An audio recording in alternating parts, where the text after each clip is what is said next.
How to contour your cheekbones after 40. This hack is amazing for you for the ultimate lift. Put your contour right on cheekbone instead of under. Track your contour line to the middle of your pupil. Blend up, not down. For the extra snatch, take your highlight shade and apply it directly under contour line. Take your damp perfector sponge, don't forget to step and blend. For a customized color, one palette makeup. This is also a contour idea for you.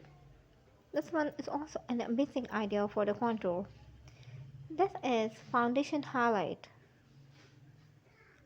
This is especially for blush. This is for accent eye highlight. Bronzer color. Now to blend through this brush with deeply blending. Your foundation is ready.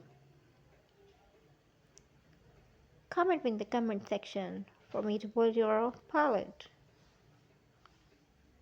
It is also fit too for you. I hope you like my today video. You are watching Fashion Store.